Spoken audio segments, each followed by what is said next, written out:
All right, welcome dwarves to another dwarf day.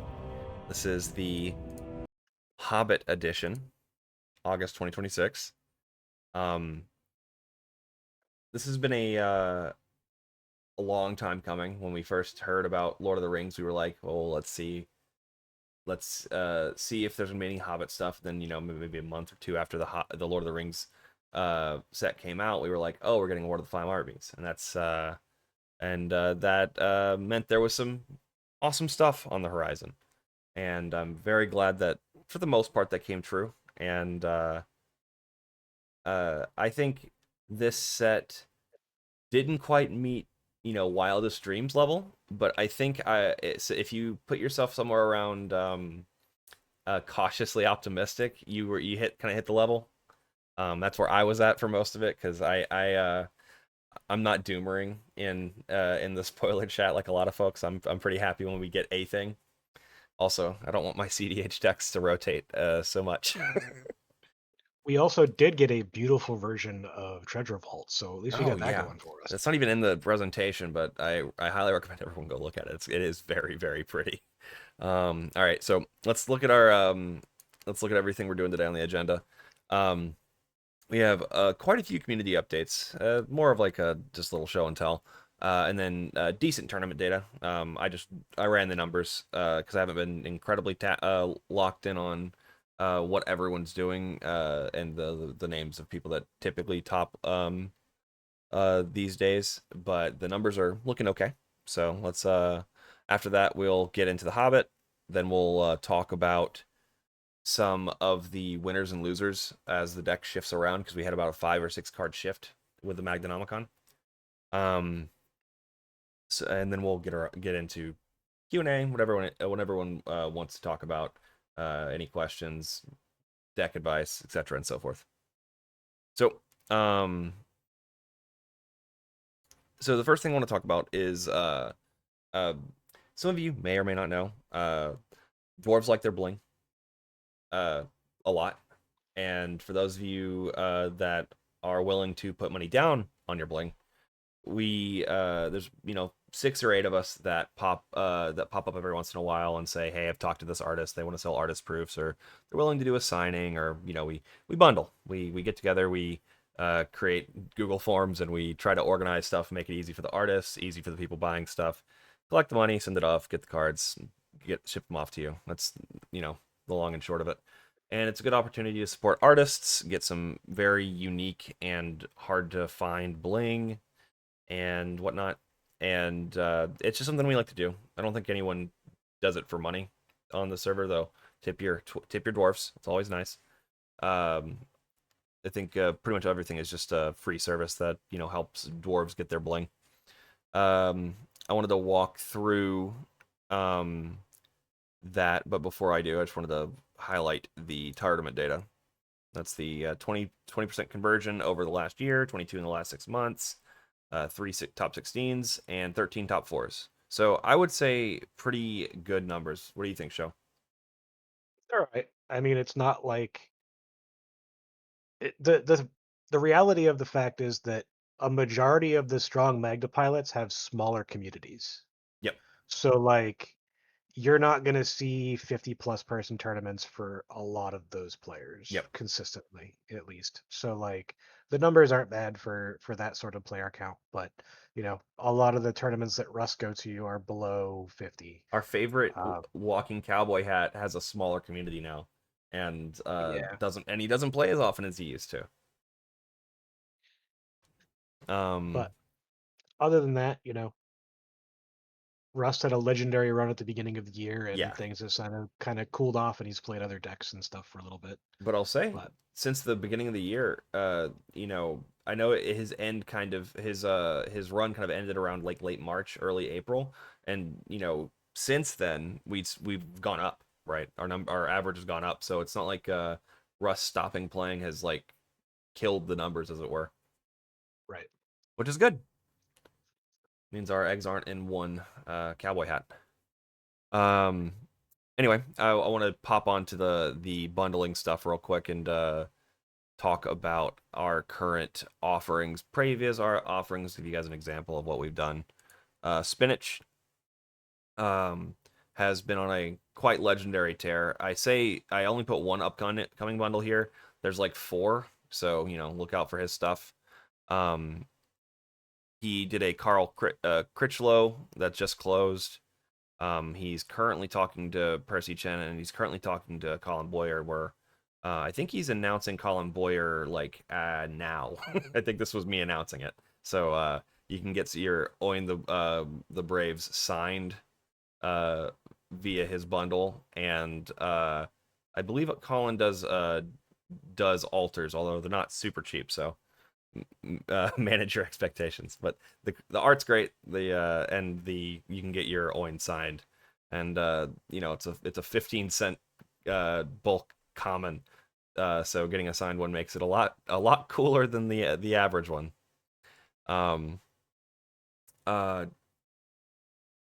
Trenby does a lot of work with Mountain Mage, specifically grabbing people's cards to ship off the Mountain Mage to, I guess, make it a little bit easier, because Mountain Mage is not the most like opaque character. He or the most transparent character in terms of timelines and all that good stuff. And having someone that can manage both the pricing it out and shipping the cards to Mountain Mage and making Mountain Mage have one person to send to versus many makes it easier, because Mountain Mage is the signing bundler / agent for like a gazillion artists, so that's a lot of access. Cemetery's not been doing it a ton, doing this, been in this community for a super long time doing bundles, but he's well loved in the signing and AP communities, and he just did a Jonas Doro bundle for proxies or for APs and signing, and he's doing a Sacramento proxy purchase soon, so that'll probably get announced pretty soon. Just wanted to put that on people's radar. Moose just got his Jonas Doro cards back, so those will be, if you bought from Jonas via Moose sometime last year, those cards should be coming in and coming back to you. And last is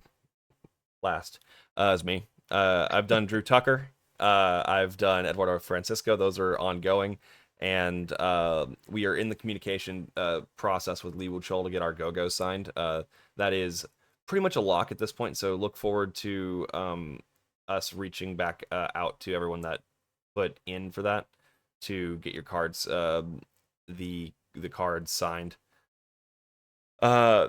Realistically, the reason I put all this in here is to show you guys that there's a lot of opportunities to get some very cool cards at really no cost aside from like what the artist charges, and it's you're leaving cool stuff on the table if you don't engage with it. If you want to know when this stuff happens, go to the role selection channel and tag yourself as a Dwarven merchant, and that means when a new opportunity pops up, someone's gonna say, "Hey, Dwarven merchants, I have some cool signing or artist proof bundle or what have you," and you'll get notified and be on the inline track to get some cool stuff. The last thing I want to talk about today is something that's pretty cool, pretty special, and probably never going to happen again. So, as you folks might or might not know, Greg Hildebrandt of the Brothers Hildebrandt died last year. He was in the middle of signing a bunch of people's cards, and it was really unfortunate for folks that were in the middle of that transaction. My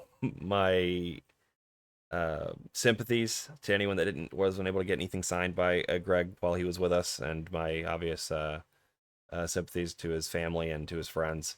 But Bobby Farchild reached out to his widow to see what he could do to help move some stock that otherwise wouldn't move necessarily because it couldn't get signed. And we got a stack of 17, I believe is the number, unsigned Liberated Dwarf artist proofs, and Bobby managed to snag them all. I have them now, and in a week we're going to be doing a purchasing order for anyone that wants to buy a Liberated Dwarf AP. obviously there are more people in this room right now than there are artist proof liberated dwarves that we have access to. So it's gonna be first comes first serve, but I'm gonna give you guys full notice.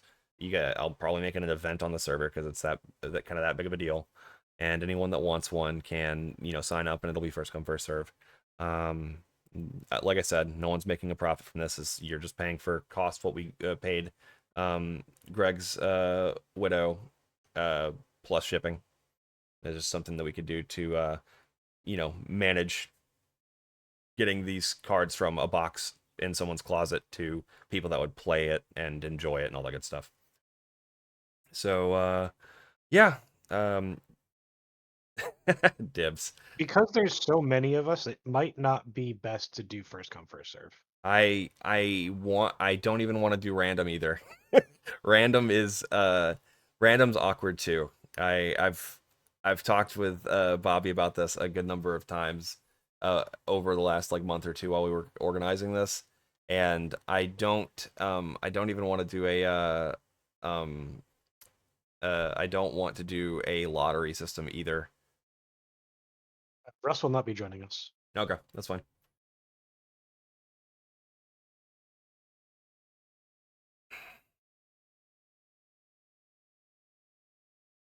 We'll see.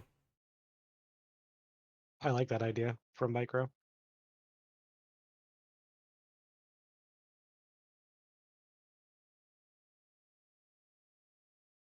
What you're describing is work. You do free work all the time. I do free work all the time, and I don't mind doing free work all the time. Um,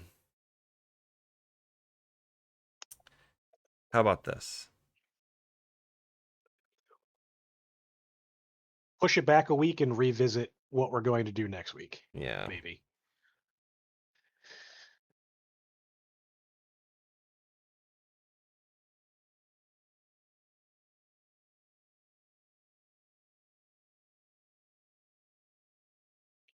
Not we're not even sure if the widow's interested, so let's we we'll revisit.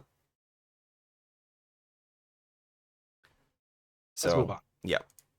Let's talk about some card changes. Because Magdanomicon has changed.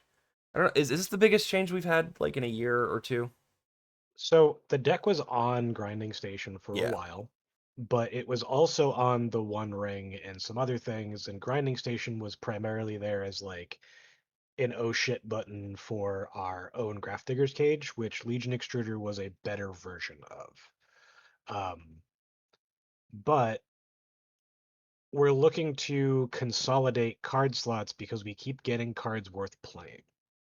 So the benefits of playing cards like the One Ring and Legion Extruder is that you can easily remove your own Grafdigger's Cage with Legion, or you can find an answer to an opponent's using a lot of artifacts and the One Ring to draw into something that will allow you to shatter your opponent's Grafdigger's Cage. And then tutorable 2 damage through your own Grafdigger's Cage, since um, our favorite goblin is a creature. Um, you don't have the opportunity all the time to make portal work as a way to remove the thing that you need to remove, like a Kinnan or an Aboro or whatever, because these cradle decks have too many creatures. So it was useful in some of those cases, but obviously, if their board state was at a point where they could just go over the top, they just do that. So it kind of didn't matter as much as you might hope. Um, the weakness is, specifically, we're going to talk about the One Ring here, is that when players think about the One Ring, they're like, I want it out as fast as possible so that I can draw cards with it. The problem with that mentality is that if you're expending 4 to 5 cards to put it into play on turn 1 or turn 2, you might as well have just mulliganed your hand. Because at that point, you're spending 3 turns to get back to your original hand size. Mm-hmm. And unless you specifically have like a 1-drop dwarf, a vehicle, and then access to Magda for you to use the mana that you have used to put the One Ring into play, if it wasn't rituals, um, that hand is better off being shipped and getting something better. So like it makes early turns a bit awkward unless it's specifically coming down on turn 2 after a 1-drop dwarf, and then it still is reducing your treasure count by turn 3 or turn 4, so that's also bad in a majority of pots. So the One Ring over time to me has basically become this card that is only there to answer my opponent's Grafdigger's Cage. And that's really bad. Um, and like I said, Legion Extruder was mostly that oh shit button that had some upsides. Yep. Um, where you do have sorcery speed removal. You have with Stalactite Dagger its ability to, kill an artifact, put the Stalactite Dagger on the artifact thing, and then you have an artifact dwarf. Mm-hmm. That is an upside. Um, and gets rid of your own Grafdigger's Cage. But Mm-hmm. like, yes, it was something that did multiple things, but having two cards to solve one problem that another card solves is not optimal when you are looking to have as many slots available in your deck for better cards. Right. There are times where we cut like an entire class of card because we can take like 3 cards and put it into 2 cards, and those cards end up being sort of master of none cards like the One Ring or Legion Extruder. Especially Legion Extruder, I guess. And then eventually that justification isn't even um good enough to stop us from removing it to put in straight gas and one other single card that only does the most important part of that card. You know, Right.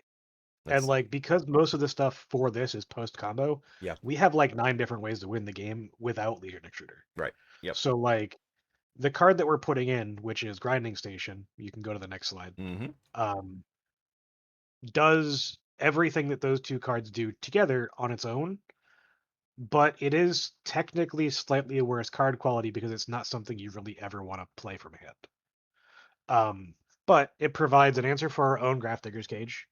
It can make top deck tutors risky for our opponents. It lets you make infinite untapped treasures even with ETB tapped in play, like a Root Maze or whatever, mm-hmm, through a Grafdigger's Cage. And it acts as a compartmentalized win con with Unlicensed Hearse and Clock of Omens to allow you to both mill and exile your opponent's libraries. So as long as it's not the last turn of the game, having access to this Torpor Orb, multiple copies of Portal to Phyrexia, etc., will let you get control of the game to the point where, unless they specifically have Thoracle plus double bounce spell, because you can leave your Sculpting Steel in your deck, then there's no way for them to win before they draw and kill themselves. mm-hmm, Um, but because it provides a win condition through Grafdigger's Cage, it also gives us a way to open up win conditions at instant speed if it's going to be our own Grafdigger's Cage, mm-hmm, which was what Legion Extruder was there for, right? yeah, There were too many times where when trying to go for wins with just the One Ring, Rust and I just got unlucky. We got the 2 to 5% chance to just brick by getting all of our win cons or ways to make extra treasures and convert into infinite untapped after removing our opponent's cage too often. So that's why we started playing that. Um, and it was good for while it was there. yep. But because this card does everything that the other two cards did together as far as our combos go, it's just better. And we're gaining access to another draw loop in a way. Mm-hmm. So like this is another thing that's important is that like the deck has moved away from needing or wanting a draw loop to actually win the game. Like Vexing Bauble draw loop or the One Ring draw loop or whatever into Bolt or Twin Shot Sniper or whatever. Mm-hmm. It just isn't required. Yep. Um, there are plenty of other ways to win. They just are not point and click, so to speak. And Um, they're not on I'm gonna say as good cards pre-combo, right? Um, so like we still have access to Professional Facebreaker. Mm-hmm. So like as long as there's no cage in play, you can do the draw loop stuff with Professional Facebreaker. Like there's nothing that your opponents can do about that because you can just activate it on top. Mm-hmm. Um, so you don't lose anything by actually getting rid of the One Ring. You just gain card quality by gaining access to cards that we get from this set. Speaking of, So Grinding Station just consolidates two cards into one, and it's probably going to be in the deck forever at this point, unless there's a reason to remove it. yeah, unless we get like a you know a another three tree mascot tier. Oh, press the button too early. Another three tree mascot tier card that just kind of like consolidates and gives us access to another thing, another Yeah. direction for the deck. All right, so we are into Fresh from the Mine, The Hobbit. We've talked to about a lot of these cards ad nauseum, but we needed the week or two. We absolutely did. There was some definitely some reflection and some testing that took place that makes these cards better or worse than we originally clocked them, and some of them probably significantly differently than our original assessment. And we're gonna be going through them in alphabetical order. And we've ignored any cards that we thought were obviously unplayable and maintained that obvious unplayability throughout the last few weeks. So we're gonna start with Dori. Um, Plundering Barbarian at home loses the better part of it. I think is the best way to put it.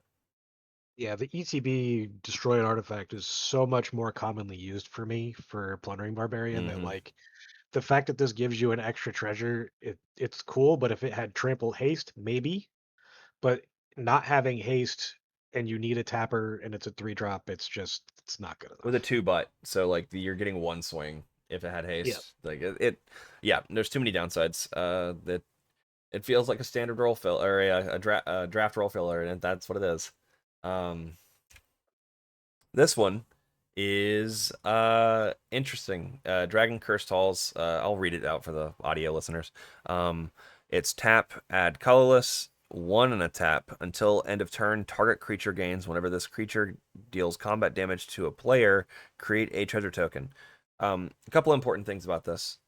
It does not give you a treasure token whenever target creature uh, deals combat damage. It gives the creature that ability, which means any creature that is not yours gives it to their controller. So there was a lot of misreading early on, and that is not how the card works. RTFC unfortunately failed us, uh, but there's a lot of really awesome cards that this combos with in the deck. Knuckles, obviously. PFB, obviously. Dwarven Grunt. The trinket text is becoming less trinket. That's great. And any of our flying vehicles, which I guess there's only two, and you're probably only playing one of them. Um, so getting a free treasure on hit is awesome. I say free. Getting a 2 mana treasure on hit is great, especially since it's not a tapped land. It is not a. It is. It only 2 mana. Um, it's pretty great. Show any thoughts? Uh, no, so far no. Um, so you cut a mountain for this, yes? Yes. Yeah. So Yeah. the card is very powerful and it can get you there half a turn earlier Mm-hmm. when you see it. The additional political upside like you have on here of the situations where your opponent is like, can you help me make a mana? It's like, well, if it's your turn, I can let you attack me to make a treasure so that we can go into the opponent's turn, and you can do whatever you need to do. Um, and that's beneficial. The other fact that it's a crime is also kind of cute. 2 mana to make a tap treasure of your own while, you know, giving someone that has not attacked in the like through their like in their second main phase the ability to do this Mm-hmm. is kind of funny. Yeah, I mean, Um, it's like a time and a half the number. Like we've gone from like 2 crime lands to 3 that we actively play. So it's it's one of those cards that like I'm gonna be testing in the slot of a mountain. I don't know if it's gonna stay that way, especially because my personal list is on 27 lands.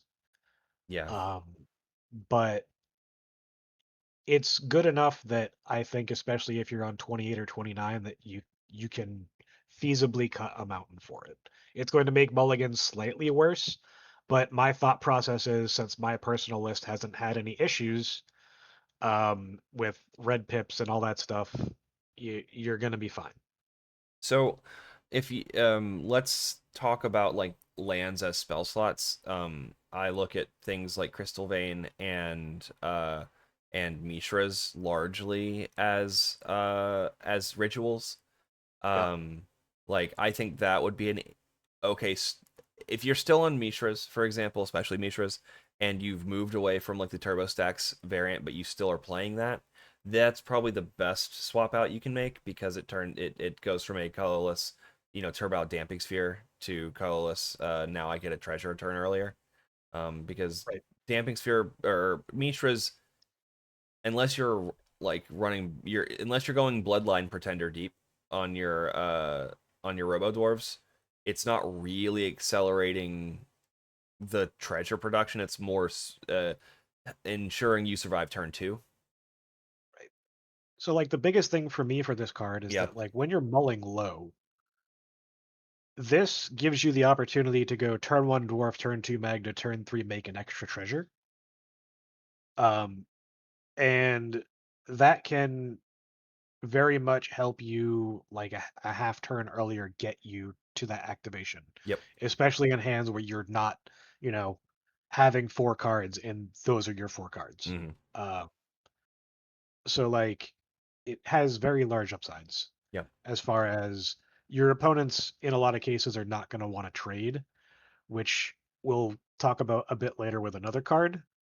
Yep. But um, yeah, it's one of those things where it could backfire if you read your opponents wrong as to what resources they're willing to give up to prevent you from getting an activation. Yep.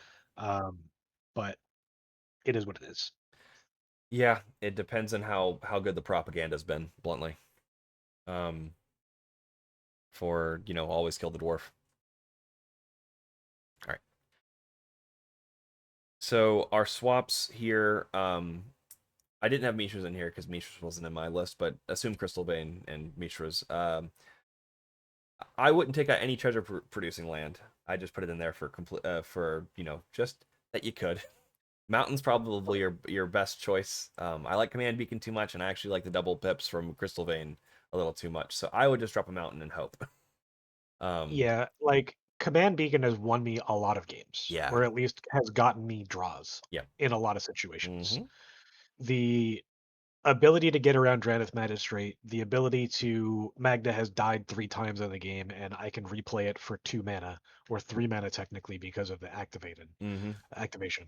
Like it's very very powerful. yep, And Volatile Fault deals with Cradle, so like it's also treasure generation. mm-hmm, I don't really want to remove that either, which is why I opted for a mountain. But if you do want to remove a colorless land, swapping one treasure generator for another that doesn't sacrifice itself to do its thing is probably your best bet. right. Especially like I would say if you're not in like if you're not playing against Cradle decks as like one of your primary opponents, Volatile Fault's probably the better one here. Um, like I said, I like Crystal Vein a lot right now. The Soul lands are very good, and it's mostly because of cards like the next one, and we'll get to that in a second. Is there anything else you want to say about the swaps here? Nope. All right. Oh no, not this one. It'll be the next one. Dwarven Mauler. It's a 1-drop. Yep. Someone throw a That fucking that's all parade. that we have to say. The magic number is like 14 Yep. as far as like one drops as far as how many you actively want to run before you start cutting things like Dwarven Trader or whatever. This is just a 2/1. It has more power It's going to trade with a lot more things. It's going to kill a Tymna. It's going to kill a Thrasios so that your opponents can't just simply block it with a Thrasios this anymore, Hmm. um, which is pretty beneficial. Yeah. Yeah. Exactly. 3-1 is actually good, and if it matters, you can put stalactite dagger on it for free. Yeah, Hey man, that's a 4-2. that's true. It's a 4-2, so it'll get chump blocked by almost everything, but not everything. Um, And uh, it'll do 4 damage to Rogsai. it will do force damage to rocks. That's absolutely true. That's 2 cards, ladies and gentlemen, and that's worth. That's the difference. Just play play Vexing Popple instead. Just turn off their deck. Yeah, Dwarven Mauler is phenomenal. We want more. We want more until we don't, and we're not there yet. And honestly, even if it came to it, I'd probably cut Dwarven Mauler before I'd cut uh before I cut the trader, because the trader has APs. And also has cooler flavor text. Oh yeah, much cooler flavor text. Although I do like this art. For those of you that haven't really looked at this art closely, Dora Mauler is mid swing, and that goblin's face is eating dirt. That's what the foreground is, and I think that's phenomenal. Like, the art doesn't hit like great on first glance, but like it's such a good motion shot of just a goblin eating pavement. I love it. So it's I'm glad we have have the Dwarven Mauler. All right. Swaps.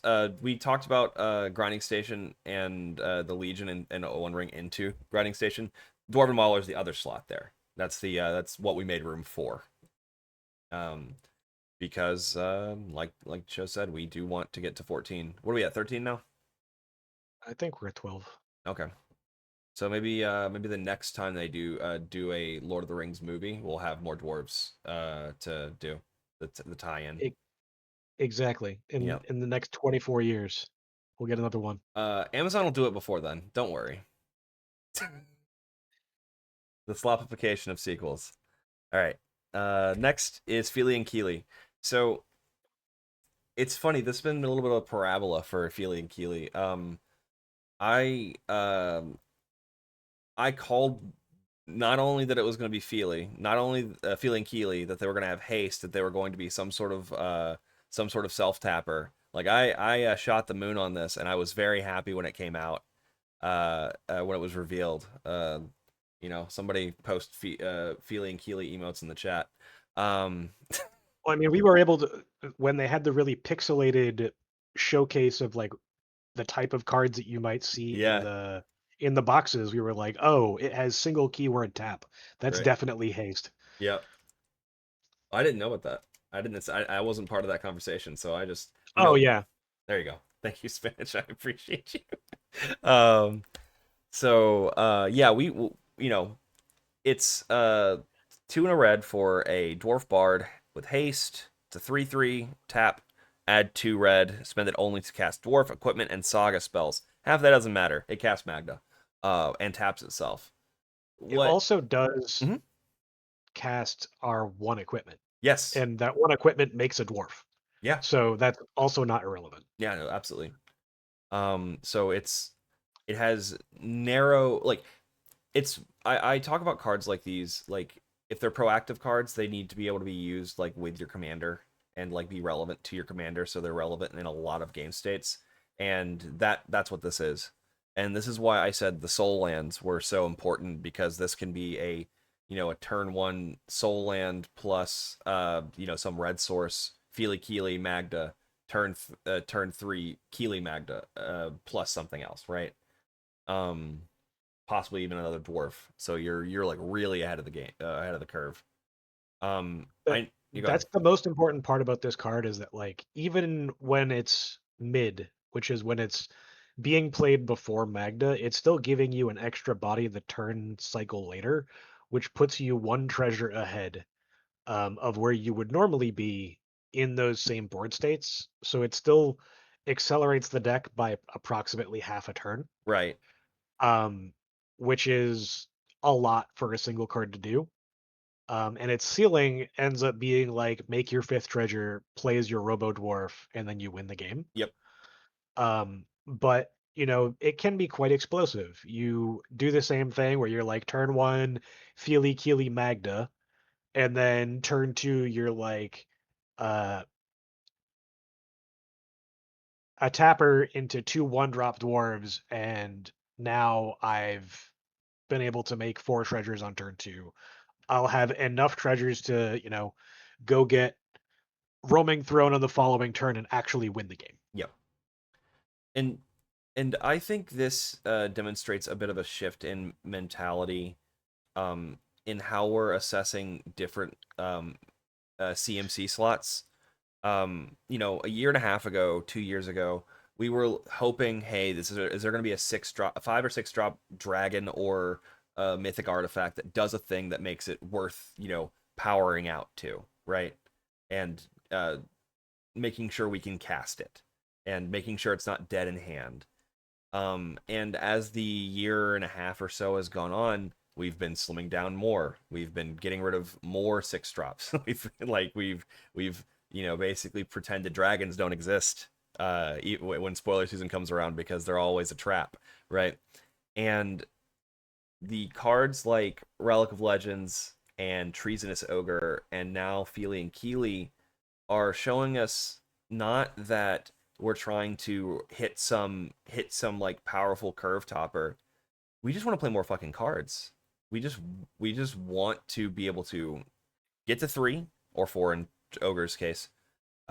Dump out as many dwarves and speed up by half a turn if we can, and have that backup for when we get stopped and Magda gets blown up. And that's what cards like Fili and Relic and Treasonous Ogre represent. Why the Soul Lands are so useful, because we can power out those very powerful mana generators and tappers. And this just happens to be attached to a dwarf, right? Yeah. I will say that like this card is very mid a majority of the time that it's played, but when it's mid, it's help recast Magda after she's dead and makes a treasure the turn it comes down. Right. And that's a very good floor for 3 CMC. What? And like realistically, I didn't like the card when it was spoiled, Mm-hmm. just like I very much did not like Knuckles. Yep. Um, but doing a lot of forced hand testing, doing some practical testing in game, the card has performed well and outdone my expectations for it. And I put a point on the 3 CMC thing. How many 3 mana dwarves make a treasure the turn they come down? It's this and Plundering Barbarian and the one that we decided is not good enough. Right. This does a lot more than that one, and it does about the same as plundering's. Plundering's good at hitting a roadblock and unlocking us, whereas this is better at accelerating us. But like we wouldn't cut plundering, and I think that's the reason. Like even when you don't want to use either mode of plundering, getting to choose which mode you get is good enough, right? Right. And this is the same thing. Even if you don't care about the haste because you want to combo with Magda, or Magda's already, or you don't care about the fact that it's making mana because Magda's already out, you still got to do the other thing. Also, anyone who decides that I want to cut Plundering Barbarian, cutting Plundering Barbarian from most lists means you can't ladder line, so you lose clockless combo lines. Yep. And that card is so strong on its own to begin with Mm-hmm. that losing that other aspect to it, like, just isn't worth it. Oh yeah, 100%. Like, there was a period in time back when I want to say this was like 2020, late 2024, where I think it was me and you. We were trying to find no points of failure at any point in the game in the deck. It was 2023, Oh and God. like we were over analyzing a lot of different things and Right. putting things in there that definitely were taking slots that shouldn't have. Right. And the point is that there's a failure in trying to over engineer and provide fault tolerance for every part of your deck, but plundering is like that. Have you ever seen that XC was it XCKD, whatever the name of that web series is, with the Linux program that's holding up the deck? Plundering is that. I'll have to In find that. some cases, for Yeah. sure. But like, I don't know. It's one of those cards that like it's going to be very hard to, Mm-hmm. you know, find something to get it out of the deck. Like we Right. would need another thing that lets us ladder line that's a dwarf and Right. has other upsides. Like the fact that Plundering Barbarian lets you do some really funny things with the ETB with camera also makes Mm-hmm. the card really, really funny. I've Yep. had a couple games where like I've been able to do the whole like blow up my opponent's board and blah blah blah. I've found that the best way to actually get that to happen is to just say, I'm not going to tell you what I'm going to do. I'm going to tell you my end board state, and that's it. And Yep. either you agree to that end board state or not. Because like as soon as I started to explain, oh, I'm gonna go get clock, I'm gonna go do this, I'm gonna go do that, everyone's like, fuck no, Their eyes you ain't glaze doing over and that. they're scared. Yeah. Yeah, I've just shortcut it to like either you trust me or you don't. This is gonna be my end board state. Um, and we can go from there. Right. All right. Let's press on to the cut. Um. Very very fortuitous that we had a quick turnaround on the original cut. Originally, this was going to be Vexing Bauble, but we decided against that. I'll let Show determine or just explain why. But the cut from the Magdanomicon is going to be Damping Sphere for Fili. Um, take it away, Show. So damping sphere is very, very good in early seats against turbo or in late seats when you have it turn one against turbo to survive. It's also good against Thras decks. The Mm-hmm. problem is all of these decks are running like 2 to 4 bounce spells, Mm-hmm. and damping sphere is only good as long as your opponents don't have an answer to it. Mm-hmm. So all of these decks are also running Beseech. They're also running Otawara. Like it's a band-aid fix that usually doesn't get you to the point where you want to go. And as the deck also moves towards being faster, we're double spelling more often. Mm-hmm. And Damping Sphere prevents us from actually doing our main game plan at that point. Um, so Vexing Bauble slows down decks in a similar fashion, Mm-hmm. especially in early seats where you don't, or where it stops them from casting their 0 mana rocks. It prevents counter spells, which means that if you have a clock in your hand, it's more likely to resolve. Yep. And that also gives you another tutor target when clock is in your hand, that you have a Robo Dwarf and it's your turn and you're like, okay, well, um, I don't think I can win here. And they're like, why? And you're like, well, I got clock in hand. And they're like, oh, okay, well, I have this force of will. That's not going to happen. And then you go, okay, well, Vexing Bubble. Yeah, also very important. Vexing Bauble is searchable off of Saga, which if you already have a Robo Dwarf, you don't necessarily need to go grab another Robo Dwarf. You want to grab Exactly. protection for that turn. Um, but the important part is Ral, Itali, and um, Rogsai are the 3 most prominent turbo decks, kinda. So like Yeah. the fact that it shuts off Ral's ability to flip and do its thing, Mm-hmm. it shuts off Itali, it shuts off more of the decks that you are super scared of winning early that opponents may not have the answer for Yeah. in spades. And Whereas Damping Sphere shuts off Cradle decks, but there are plenty of interaction points for Cradle decks because of the fact that they need to tutor the creatures that they need to advance their game mm-hmm. plan, like their Biomancers familiars or their Aboros or Mm-hmm. whatever. Um, all of those things can be countered. Yep.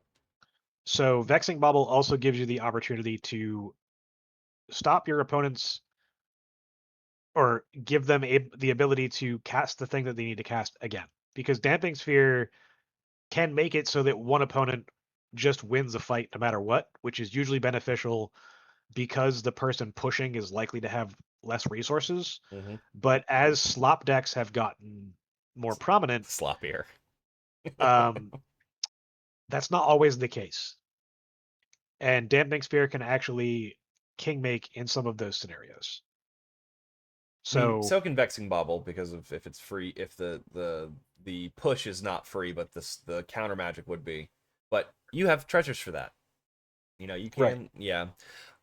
I also wanted to mention that two is such a is like I know 1+1 is two, but two is so much more than one.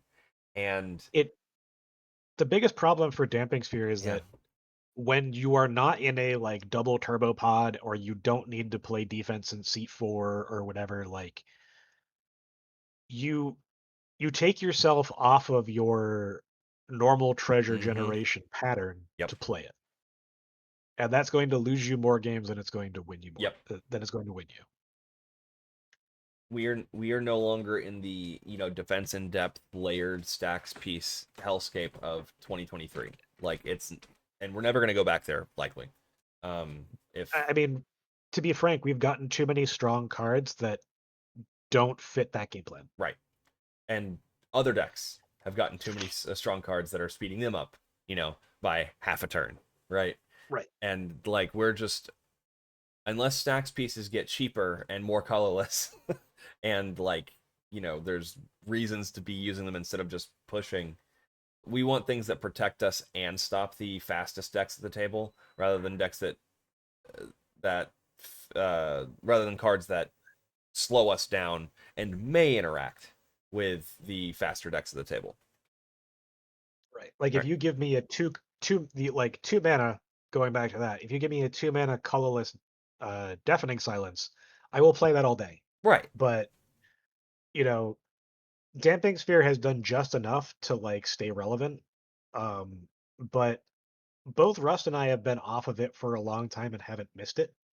The only time that I ever play Damping Sphere is if I'm going to a very small player count tournament locally, and I know that half the players are playing Turbo, and I'm like, well, at this point, I'm playing for the meta more so than I am what I think the deck should be played Mm-hmm.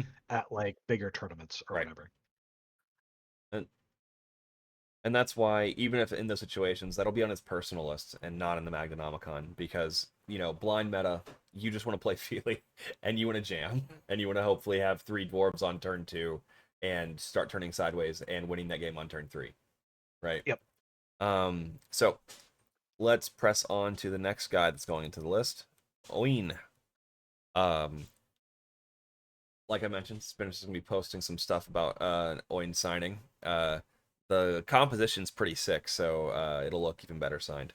So Oin the Brave is a 1 and a red legendary creature dwarf warrior. It has storied. If you can count to 3 artifacts, legendaries, and or sagas, you have enduring story for the rest of the game. So it's like City's Blessing, which means it's such a great mechanic. It's so easy to turn on. It's just him, Magda, a treasure, Yeah, right? it's such a Like it's so weird with so many legends. It just feels like it almost feels like the mechanic from I want to say like Magic 2020, the one where you after you hit you after you get in for one attack, you put a 1/1 on it and renown. It feels like renown, where it's like it's almost automatic. If you play the thing and continue playing your deck, you're going to have the condition. It's such an interesting, weird mechanic. Anyway, as long as you have an enduring story, Oin gets +1/+0 and has haste. Super cool. And then he has an ability, one and a tap, discard a card, draw a card. So the discard a card is the cost, for the record. It is not a resolution effect of the tapping. It's a 1/3, first of all, which is awesome. It's a 2/3 with Magda, a 3/3 if you're storied, and with Magda and him turn sideways or her turn sideways, he's got haste. And he's a safe attacker, right? So Magda turn 1, Oin turn 2 is a double is a no vehicle 2 treasure turn 2, which is pretty good. Um and a safe one. Like you don't you're doing pretty good there. Um the one downside of like his activated ability is because it's the discard a card that is the actual cost. It is not a traditional draw loop. No. It is a loot loop. So if you are using the cards that you are getting and reducing your hand size, you will not be able to continue to go get the things that you need. But this is most relevant when you don't have access to professional facebreaker Yep. and your opponent is trying to push for a win and you need to go find your red blast. You have 3 cards in your hand. You can now make this into an artifact, loop the thing, um, because they have one ring protection or whatever, and they're trying to push. Like, it's very niche as to when this is going to be good, but the fact that you can turn 1 mana and a card into a treasure and uh, card selection is something you just can't pass up. Yeah. It's This is weird. like Fogwell's land if it was actually good. It feels a bit like if you had mixed Fomori Vault and Axguard in the way that you would like it to be used, right? Without restrictions. It just feels like it does a lighter version of all the things those cards do. Um, in terms of generation, self-hasting, um, and um, and getting a little bit of card selection all in once to dump a land. Like it's the Legion Extruder of dwarves. Sure, yeah, that's a decent explanation. Yeah. So All it's right, great. let's It's talk good. about the cut. Yeah, the cuts it was pretty obvious, I think. Tibalt has been on our short list for, somewhere between 95 or 98 and like 104 cards for like forever. Yeah, Um the Tibalt's Trickery is a very powerful card. It's drawn me games, it's won me games, but the problem with Tibalt's is it's 2 mana. It is something your opponents don't really ever expect. It can bite you in the ass very often. I've had, you know, situations where I counter a Kinnon's Basalt Monolith and they hit Hullbreaker Horror and then just win anyway. That's happened to me 3 times. yeah. Those are not very good feelings, but obviously variance is going to be variance. You can't take that into the consideration of the card altogether. But with how prominent bounce spells are as far as what we need to protect against, the Red Blast and Pyroblast are going to give you more value than Tibalt's, Yep. specifically because those also kill Drakes.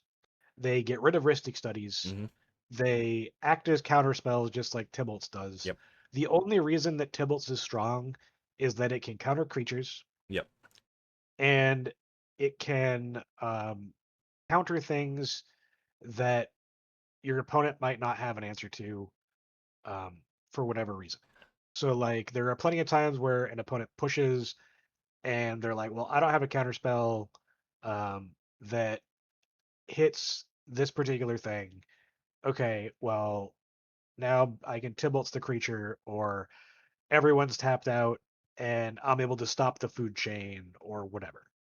Um, but those games are few and far between, Hmm. and you're going to get a lot more value out of coin as far as like getting wins more consistently than Tibalt's is going to yield for you long term. Yeah. Uh Once again, the is it work proactively with our commander in most hands? Yes. Cards like Tibalt's Trickery are a lot like cards like Homeward Path. Like if you run into it, it's kind of the only silver bullet that would have worked, but it's reactive, so you can't proactively make it useful. So you are hopefully just going to run into it, into the thing that only it could have saved you from when you have it in hand. And I find those cards, when we don't have access to a whole lot of them and can't build density, those cards get kind of hit or miss. Right, And because this is a one of one right, in that regard. yep, So like having this when you need it is almost never the case. yep. We are not in blue, and blue wouldn't you run this, right? We can't make this thing show up. Right. All right, so yeah, I think that's gonna be on to our last one, which is Thorin, company's leader. Um, This card is yeah, very polarizing. yes, Um, It is a 5-drop that reads, whenever a dwarf you control deals combat damage to a player or battle, create 2 treasure tokens. Mm-hmm. The battle part's kind of funny. I'm Yep. not gonna lie. So this is not professional facebreaker. It is not your knuckles. It hits Rogsai with 3 dwarves and makes you 9 treasures. So that is a very powerful effect. The problem is that in any board state where an opponent has an untapped creature, they will block to stop you from getting this effect. Yeah. Regardless of whatever. It will immediately turn the game into, we are now playing for a draw as a threesome versus the Magda. Yep. And that's not always going to be what you want to have happen. Yep. But you also need to be wider as far as the amount of dwarves that you have to be able to get through. Yep. And you realistically don't want to be attacking with Magda. So you need at least 2 other dwarves the turn Thorin comes down, and one of those dwarves needs to be able to connect, which again is going to be about 50-50 on if that's going to be possible or not. So I have a couple of thoughts about this card, and most of them are negative because I think trap cards need to be you have to identify the trap and describe why it's a trap. It's really important that you think about, oh, I can get in sometimes. I get in all the time. I have Looter Scooter and High Speed does it, and Knuckles and PFB. They get in all the time. None of these trigger Thorin. None of those creatures count. This is literally talking about turning putting your dwarven grunt up on up to go make 3 treasures, and that's great. That's fantastic. It makes that card really good. But to Show's point, this card is not Knuckles or PFB, which are kind of like self driving engines in their own right. This card is the payoff, and pretty much only the payoff. He can make a treasure if you can tap him the turn he comes down, which you could do with literally any dwarf that did not cost 5 mana. And like he said, if the opponent has any capacity to stop you, they have to. Right? There's no politicking with this card. There's no even pretending like you can politic with this card. It's a shut up, turn your stuff sideways, and hope the table doesn't have it. And that's okay, but not great. I liken this card a lot to I think Cavern Horde and Gadrak are pretty good examples of, if you build your deck in a certain way and the meta that you're in favors that style of building. In Gadrak's favor, in Gadrak's time, that was heavy removal and board wipes because we were in a slower, grindier blue-green X meta that loved their creatures more.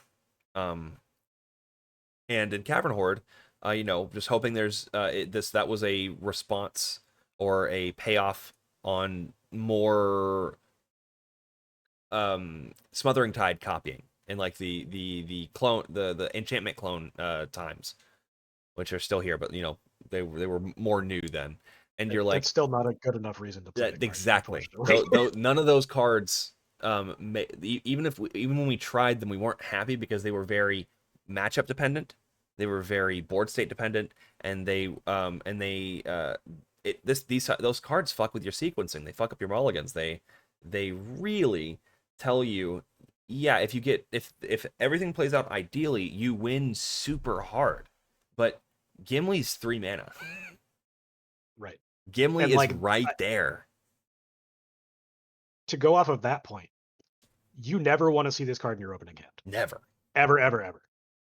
Like, when forcing this into my opening hand and doing 500 tests for mulligans, there were exactly 3 hands that I kept because of Thorin. That's a very low number. Yeah. So, like, using treasures to get him out is also putting you in the situation of, okay, if they have Force of Will, I'm kind of cooked here. if they don't have Force of Will and they have a bounce for Magda, maybe I can get there because of Thorin stuff. But when Magda's gone, it makes trading not a thing for a majority of creatures that are X2s. Yep. So there's more free blocks to prevent your dwarves from making treasures. Yes, this is Magda agnostic treasure generation, but the amount of board states where that's going to come up are literally only when you're playing against like Rogsai or a Kinnan that is very actively using its mana dorks and, you know, can't for whatever reason block with Kinnan. Um, the best way to put it is you have about a 40% chance for this card to like at least make you 2 treasures, but 40% chance for 2 treasures on 5 mana is similar to just playing Season of the Bold, which makes you 5 treasures and just you're praying your opponents don't have counterspells. Or you can even talk your opponents down. How many treasures can I get off of this before you just put your counter spell back in your hand? You at least can do that. With Thorin, Right. you're like, hey guys, is the game over or are you guys dogpiling me right now? What's going on? Right. Right. And I don't know. That just feels like that feels like kind of backwards. You either want to have an artifact or a treasure generator that just gets through regardless, like a Titanic um, or a. I think Titanic is better than Thorin. I think Titanic is better than Thor, and I find that card comically bad. I've played Titanic and it's actually decent in faster builds, but again, card quality slots or slots as far as like what we're gaining, it doesn't make the cut. Yeah. So my best comparison for Thorin is Hulkling, which was in the Marvel set, which was go at home, where you needed 5 mana to be able to enable him the turn that it came down, Uh-huh. and you needed a tapper. You need very specific board states similar to, or game states, I should say, Yep. um, similar to what Hulkling might need as far as your draws go. Yep. You also don't want to see it in your opening hand, just like Hulkling. Mm-hmm. And if you do see it in your opening hand, you don't have what is necessary to turn it on most of the time. So it's like, yes, it's 5 mana win the game in 40% of the time that it's played, which is very high number. But at the same time, the amount of times where you have that 5 mana available to you with this card in your opening hand is few and far between. Mm-hmm. All right. So like playing this on curve is the game's probably over. If you're playing this on turn 4 and you have a 40% chance to win, cool. But like, I don't know. It's something I'm going to be testing and I want to confirm my understanding of how the card will play out. Yep.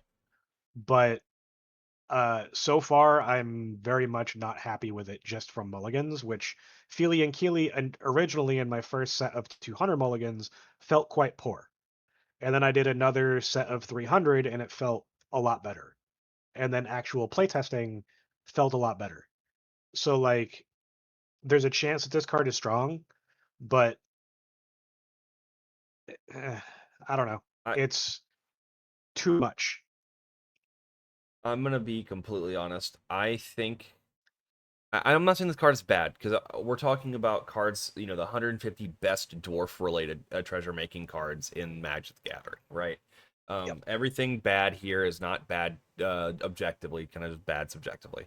Um, I Agreed. think I would rather like in the world where we have three Troger like effects, or I get more like Relic like effects with Fili Kili, Troger, and Relic. And if you're running both soul lands, I'd look more at maximizing the value out of your 3 drops before I'd look for try to find some game winning 5 drop behemoths like Thorin. I would look more like at Gimli or Gloin, bluntly. And I don't think either of those two are good enough, but like if you're trying to sneak in a win against one person, I think I'd rather have a 3 drop that makes an extra 2 treasures than a 5-drop that makes an extra 6, because realistically the extra 3 usually gets you there. Yep. All right. For I cuts, think this card is just win more. exactly. I think it could have been 2 mana cheaper or 1 mana cheaper and done slightly less and maybe had a keyword. Yep. And would have been a lot better for us. I think at 4 mana we're talking about a much better card. Yeah, I mean at 4 mana with only 1 treasure when it hits would have been super playable. Yeah.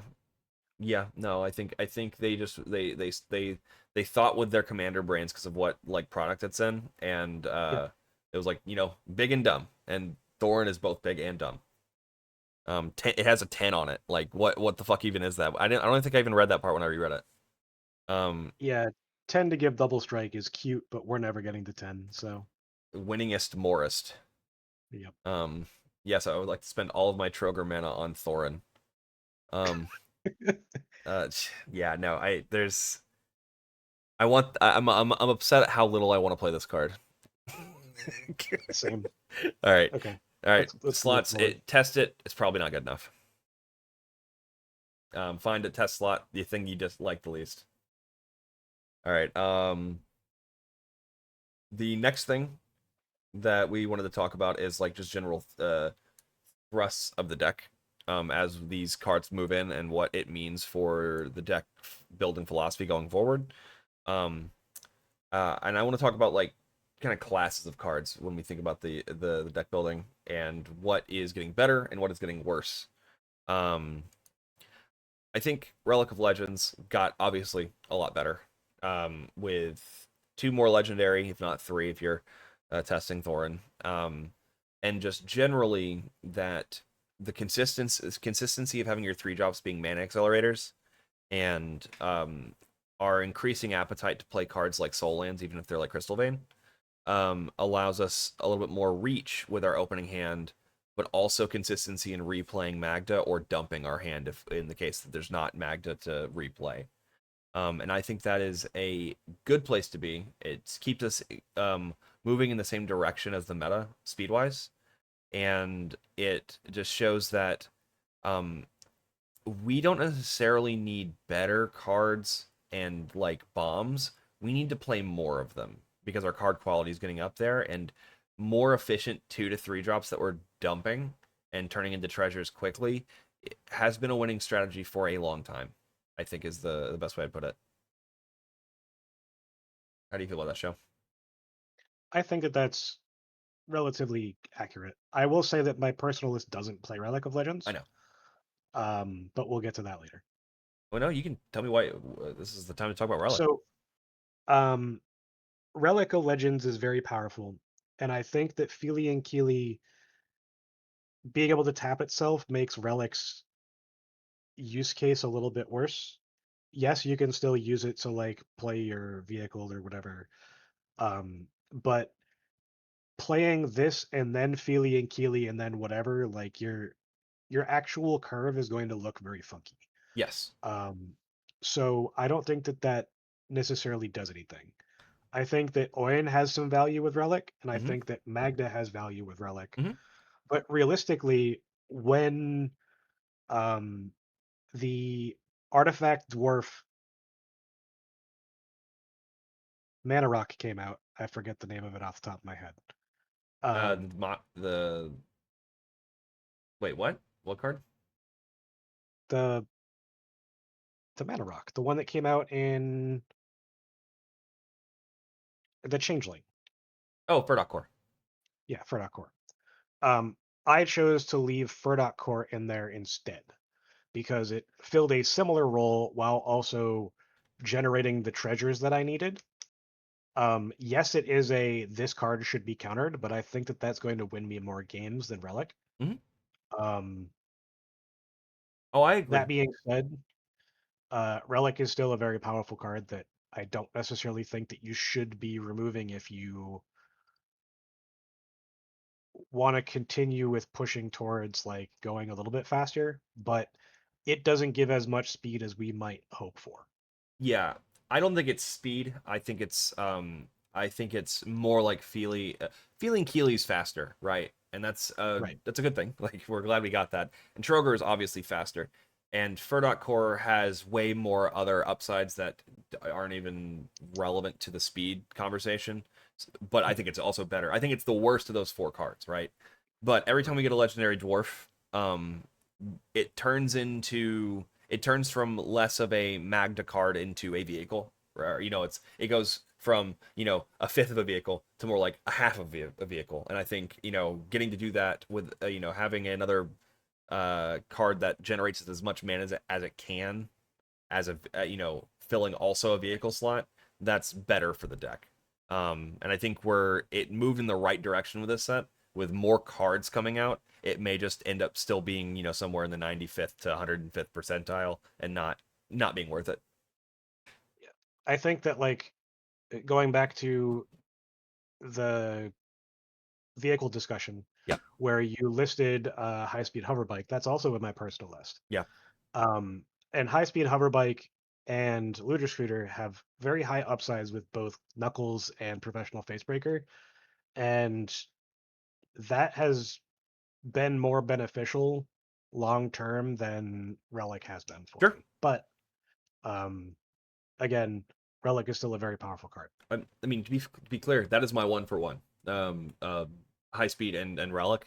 When I Mhm. was considering, that was literally the one for one. So if anyone says I'd rather have more consistent beats with flying vehicles, yeah, no, I totally get it. All Yeah, right, I'd rather have more consistent beats and more consistent tappers for my non-legendaries. absolutely makes perfect sense, Then we get to talk about Adaptive Automaton next. dude. I'm so sad. For those of you that don't know, Rust came to this conclusion about 2 years ago and sold me his serialized, and I love him for it. But now I am cursing his name because I am also cutting it from the list. I've also been off of this card for like a year and a half. Yeah, It yeah, is our worst artifact dwarf, and once we got Lifecraft Engine, it was the nail in the coffin for this yeah. because Lifecraft Engine is something that can't be killed or bounced efficiently Mm-hmm. to stop a Troger, not a Troger, a OBM. Orcish Bowmaster Yeah, from killing Magda, or OBM just killing the Adaptive Automaton yeah, instead yeah. afterward when people draw more cards. Mm-hmm. Um, Fur Core also is a better card than Adaptive Yep. Automaton. Yes, Adaptive is not counterable, Mm-hmm. really, but um, it's a 3-drop and we want more out of our 3-drops, then maybe this wins me the game. Yep. Yep. 3-drop has gotten closer to win the game in a lot, or gives me an entire other dwarf, right? And some of times that comes in the form of an artifact dwarf as well. So like it's hard to argue. Adapt Automaton, we value your service, but sir, it is time to The, retire. the Uh, other important thing is that yeah, like the amount of times that we win off of going to tutor for Roaming Throne, even with another artifact dwarf in play, is high enough that like those board states would still win you the game if it was any other dwarf. yeah. Any other Robo dwarf, even. Yeah, No, just any other dwarf, because you have a tapper and you can untap Roaming Throne to do the thing and make infinite tap treasures from that point yeah. without going for untapped to begin with. So like it's not It's good, rough. unfortunately. Yep. Yeah. I mean, we have to be like this card, it has a legacy, right? Yeah, It absolutely. was our answer to OBM, and we were really happy when it started paying off because we weren't really happy to play 3-drop Robo Dwarves in general. We were more overdosing on Stax pieces at that point, and and Also, when this was good, mhm. we didn't have access to Three Tree Mascot. We didn't have Barkform Harvester. We didn't have like the good artifact dwarfs. Yeah, no, absolutely. Yeah, no, he just old. Don't tell anyone before I sell mine. I'll try my best. This is going live today. If someone wants to know that this card is kind of useless for Magda, now They'll find out. Out of the bag. Yeah, cat's out of the bag. It's been that way for a while. All right, so another winner here is Knuckles. Yep. It got a land and a pretty uninteractable like situation, um, where you can The just land like is really funny when you can make an extra 2 treasures with it's Knuckles. 2 mana, 2 treasures. Like that's honestly that's another reason to drop Relic for Hoverbike, because just like maximizing the synergy between like the good pieces is a lot better than um you know getting the worst fourth copy of a thing, right? Like Relic. Yeah, there's not much else to say about Knuckles. Like if you want to do beats more efficiently with Knuckles and Basebreaker. Don't reach for the stars and ask Thorin to deliver you 19 treasures in one turn. Exactly. Because Knuckles is our UB menace is here to stay. um, Another loser we have is Stax. Yeah. I know there's some specialists in the room, possibly even yeah in the room that are gonna say, no, I do great with my Turbo Stax build. That's awesome for you. I think every time we get a great 2 or 1 drop or 3 drop dwarf or Robo Dwarf, Or artifact. or artifact, everything gets harder to justify the lockdown strategy. And again, and Sho can speak to this. I was pining after like the Turbo Stacks version of the build of the deck for far longer than most other people in our like group of folks that talked about the deck regularly. And I just You didn't want to give it up. I did want to give it up, and I have no interest in pulling Maggots of the Moon back out of my binder. Like I'd have to find a different deck for it. Um, Russ would like everyone to know that he is at Bucky's. He is bussin'. Uh, um, so I think like the most important thing about stacks is that layering stacks is not really viable anymore. no, not remotely. I mean, when you could Null Rod plus Magus of the Moon and shut out the entire game, that was good enough. Yep. Getting Magus of the Moon or Blood Moon in play plus a God Pharaoh statue, awesome. But curving into that is too slow in a majority of cases.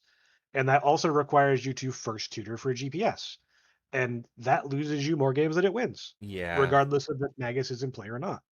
So like I don't know. It's one of those things where like if you really like piloting the deck in a control manner with stacks and stuff, wonderful.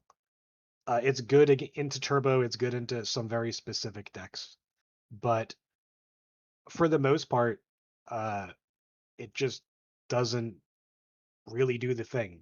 There's so much bounce spells that are being played now compared to before, and they keep getting printed. So like your Damping Sphere, your God Pharaohs, your Magus, they're in play for a turn, and then someone goes, "Oh, I bounce this. I try to win, I get stopped. Okay, next player in turn order wins the game." Like the amount of times that that has happened to me while playing stacks pieces, Yeah. other than Grafdigger's Cage, is like second to none. The If we had the ability to play that kind of tempo and still progress our game plan, we'd be the best deck in the format because we'd be doing the good stuff faster. right.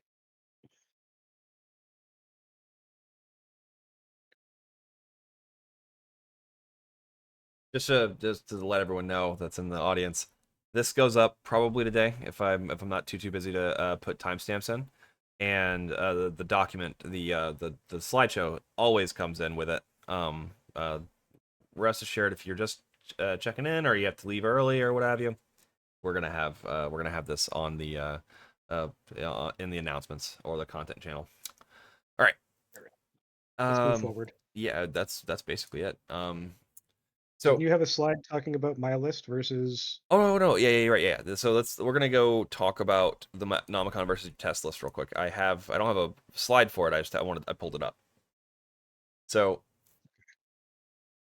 So the Nomicon, full disclosure, Dragon Cursed Halls would be in here, but not for his My shows. local game store didn't have one. Yeah, and I would assume the swap there would be Thorin, right? Uh, it'd either be Thorin or a land. It's probably a land. Okay. Um.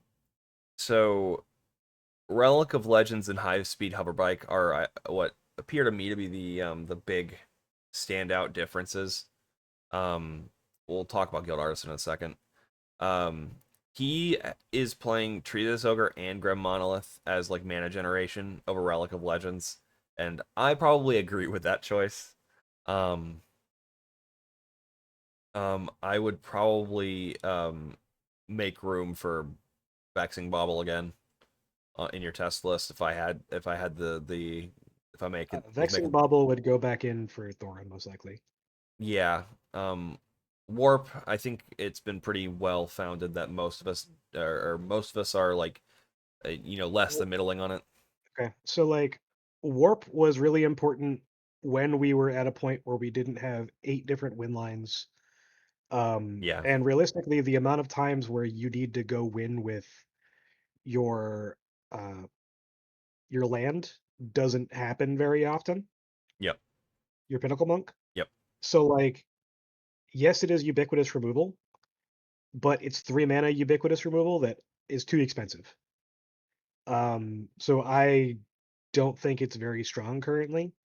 But it's in the Magdanomicon because I think it's useful for especially newer pilots to have answers to problems that are ubiquitous. That's fair. Um, Um, but I do not suggest playing it if you've played the deck for a while yeah. because Zoyoa's Justice is enough of an answer.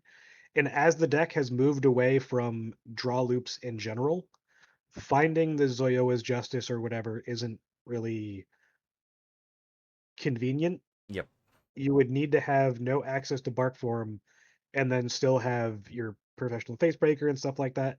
And if you do, you will have drawn enough redirects and enough counterspells to protect your one spell that you need to resolve. Yep. So, yeah. As far as Treasonous Ogre goes, Mm-hmm. Treasonous Ogre is very hit or miss. Um, its worst case scenario is 4 mana, pays for Magda uh, when it dies. Its ceiling is win the game. The amount of times where it reads win the game is far more often than its floor. Yep. Um, so do I think it's a staple? Maybe not, but it's close. Yep. Um, with so many of our or so much of our deck being low to the ground, having Troger in your opening hand instead of the One Ring, as an example, if you have an extra card or two in your opening hand plus Magda, you're putting all of those into play, which in most cases gives you a 2 turn clock for an activation. So you don't necessarily lose treasure generation overall by putting Treasonous Ogre into play Yep. compared to the One Ring. Yeah. Oh, for sure. They're if it doesn't accelerate you, you're on pace, right? Right. And I think that's the big thing is that there's not really an opportunity cost there for being agile for what the table's doing. With One Ring, you're just kind of in a I turbo this out, and I'm expecting to get to turn 4 and be able to, you know, benefit from my value Like I piece. said, if you are able to turbo it out and you have more than 3 cards in your opening hand still, you had a god hand and you deserve to win that game. Hmm. But in any other scenario where you're stuck with like 2 or 3 cards left in your hand, like it's just mulligan, man. Yep. Eric asked if it was if the upside of an incredibly fast Troger hand is better than the downside of a higher chance to get blown out pretty fast. Um, a pretty fast Magda is going to get hit by some interaction regardless, and Troger allows one lightning rods if it has to, or two gets you back to Magda if pretty automatically. And at that point, it didn't do anything aside from cost you a couple life. It put Ward 6 on your commander or something like that. Right. I agree with Rust as well. As like the other thing that's important is that Treasonous Ogre gives you access to all of your removal Yep. and all of your interaction that is cheap for 3 mana Yep. or six or sorry, 3 life or 6 life. Yep. So like your top decks become infinitely better with Troger because you can still use your regular mana to Yep. progress your game plan and still hold up stuff without using your treasures. It's yeah. No, it's really good. Um, I And I also sorry to cut you no, you're off, fine, but I dude. agree with Rust. It is either win or draw.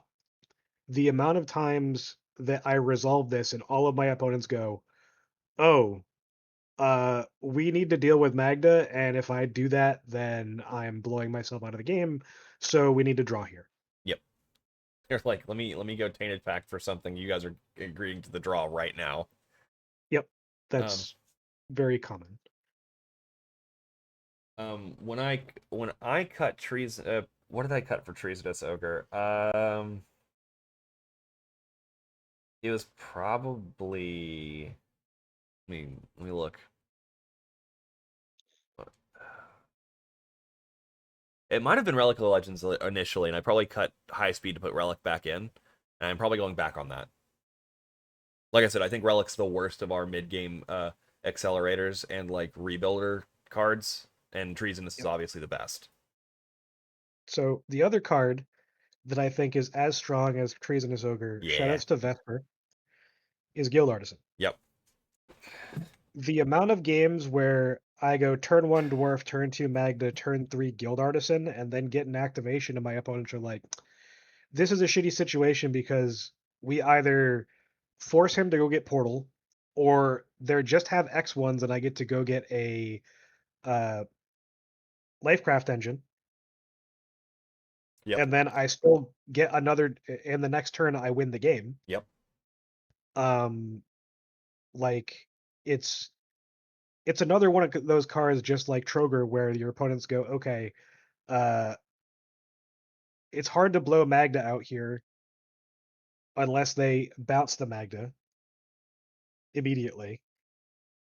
But as soon as you are able to swing, it makes you those treasures. So like, especially in the early game where this is most relevant, as long as your opponents don't have an immediate copy for Portal, you're Gucci. And it sets everyone back really far unless they're Rogzai. Mm-hmm. Um, so it gives you a lot of control, Mm-hmm. even though it forces you to activate in a proactive manner in a way. Um, but if you're good at politicking, you can be like, this first activation will be held up to protect the table. You can worry about my next activation. I'll put these 5 treasures off to the side. Yep. Um, as long as you don't block, Right. right? Uh, and that also gives you a gauge on if you're what you think that your opponent is going to be doing on their turn. Mm-hmm. If they deny this sort of politics, then that means they're going to push a win on the following turn. So then you can opt to let Magda die and go get a grass cage or go get something else that you know can stop their deck and then play for a draw. So like just like Troger, it is a win the game or a draw card. It's not really a Magda gets blown out, they can't do anything. And Yes, it is combat based, just like Thorin, but there's a lot more wiggle room with Guild Artisan than there is Thorin. yep. Also, it's really funny because when uh, you have a roaming throne in play, it doubles the triggers, so you make 6 treasures off of just Magda attacking. Yeah. So if we were like, let's assuming your list is where some realm of the ideal, and the Magdanomicon list is some, new player friendly version of it. Um, Sure, like if I were to try to shift into yours, I'd do a 1-for-1 swap high speed and relic, just for better beats. I agree. I would do the same thing you did, drop a mountain for dragon cursed halls. I'd Hmm. cut Thorin for vexing because I just think Thorin's not worth it. Um, Right. And I think Adaptive Automaton Guild Artisan is a worthy successor for Adaptive Automaton, and Grim Monolith I think just stays because it's in that class of Troger, Fili, Kili cards that just get you somewhere from turn 2 to turn 3. My issue is that like my version of the list plays 27 lands. Rust is still on 29. So like you have to make some concessions based on the consistency that you personally are Yeah, okay with for your lands. Um so like I haven't felt any issues so far being on 27. I think that 28 is the correct number, which is why that's where the Magdanomicon is, and Rust really likes 29. So like there is a lot of player preference as to if you value a particular effect more than a land, which I think Troger is way better than a land. Um, if you're going all in on like the 2 to 4 mana production, right? You on turn 2 yeah, you can make 4. Troger fixes hands, not breaks them, right? Like that's the thing about right. Troger is that like if you are all in on the I make as much mana by turn 3 as humanly possible so I can dump my hand. Troger is a better card in those situations than some cards that would say, well, if this is where my top end actually is, I don't have anywhere to go afterwards. And that's a problem with some cards, but not Troger. So that's my perspective. I think I agree with you that you can go with less lands if you are intentionally building around 2 to 3 to 4 like big mana generators. Right. Um, Let me go update my test list that's in the primer itself to reflect my last tournament all because right. I haven't done that yet. No, that's 2 months old now. All right. That's really all I wanted to talk about is just talk about what your list was looking like. And now it is time for Q&A, and we've got some oh, what was there a question there? I don't know your name. It's A. I have streamer mode That on. list has been updated.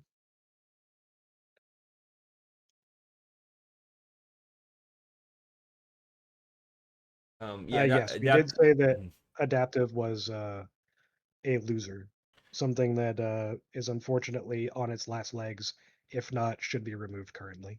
It is sadly in my trade binder. Um, I will not trade it. I refuse. I'll get it signed and framed before I get rid of it. Thank you, Rust. I appreciate you, buddy. Um, fuck, I'd have Russ sign it before I get it, get rid of it. You'll be like Trenby and have a Rust and Shodokan sign Magda. I still have he who should not be named Magda. Oh man. It's No, City of Treasure is uncuttable. no. I would say both soul lands are pretty uncuttable because of how much we're putting emphasis on the two You're and two you're the and only person that plays Crystal Vein. Crystal Vein that I'm aware of. Oh man, I love Crystal Vein so much. It is okay to cut it though. Um, Yeah, Vayne can be traders for budgetary reasons, but traders is way better. oh, obviously Traders is way better. It's one of the best lands in existence. Like what? No, Crystal Vein is a sad boy comparatively. Um, I was on Rite of Flame for a while, and I cut Rite of Flame was the cut for Thorin. Um, I personally would probably put Rite of Flame back in over Bobble, to be honest, but that's just me. Um, it's performed well for me. It does the accelerant thing. I've had no issues with the card. if anyone has any questions, we're kind of in the Q&A portion right now. Boo-doo. Feel free to throw your hand up. There's a button in the top right next to the chat, but above our faces. You can put your hands up and I'll pull you up to the stage. You can talk to us. You can't type it out, but I'll have to repeat it. Eric, Vesper and I are the only two people that really play it at the moment, but it's performed well for both of us. It's gotten to the point where I've harped on it enough that Rust may test it himself, but he doesn't want to cut his 29th land to do so. Fight to speak. Oh, weird. I've invited you to speak, but it's not put you up there. Oh, there it is. Hey, Grixis. Hello. Hey, so with our land counts and with us trying to go faster now, are we, excuse me, are we back to considering Mox Diamond? 0% chance. No. Yep. So the reason I ask is I run Timidargo as like I'm kind of tired of getting beat up by OBM. And we run 25 lands and we still run Mox Diamond and it does pretty decent. So the difference between Tim the Dargo and Magda is Tim the Dargo has Timna. It sees It's true. lands. It sees them. It doesn't. It feeds its diamond with the extra garbage. You know. Right. And Tim the Dargo plays Nas. Tim the Dargo plays Necro. Tim the Dargo has a very different game plan that allows them to see lands in their hand when they get access to Diamond in mid game. Yep. Magda does not have this. Yeah, Magda plays every single land it ever sees, pretty much. And if we had to sacrifice one of those just to play another rock, we'd be in a rougher spot. I think. I think you'd run into some dead hands more often than you'd expect, and even more so OBM is now. Orcish Bowmaster.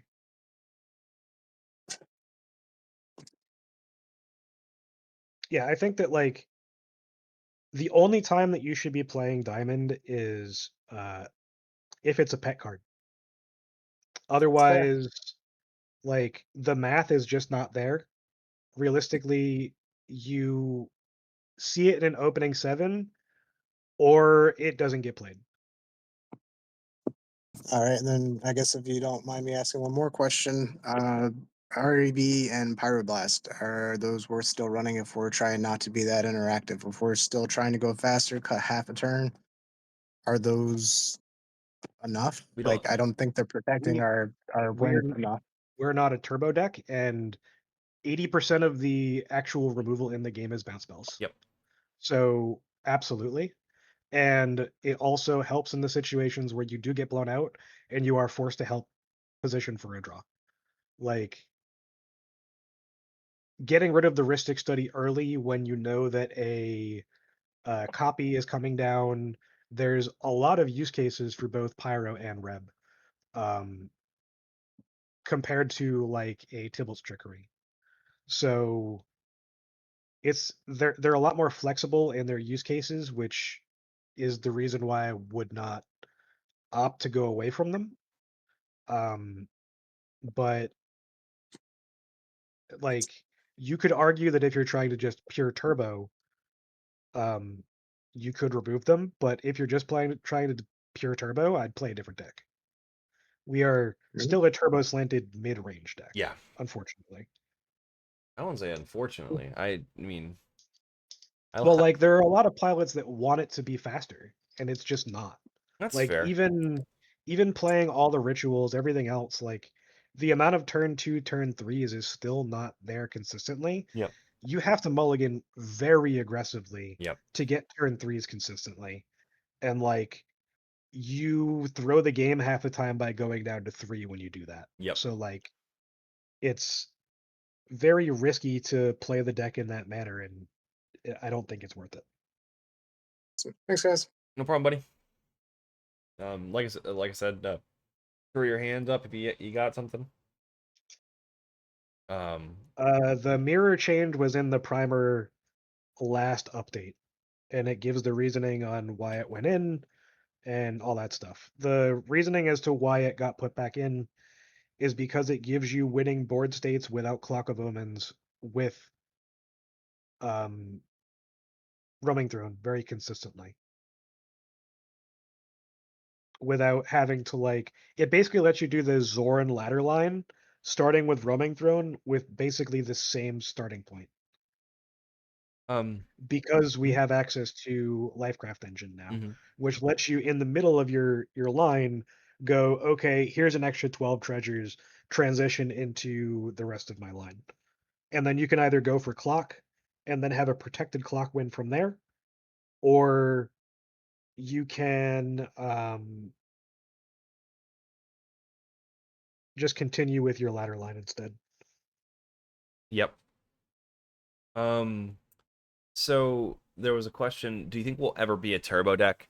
I'm going to say if there are enough tools in mono red to make us a turbo deck, um, and like make it like a reasonable game plan, I don't necessarily want to see the cEDH that has made that possible, because I know what the rest of the card pool looks like and might look like under those circumstances, and I don't think we want to play in that reality.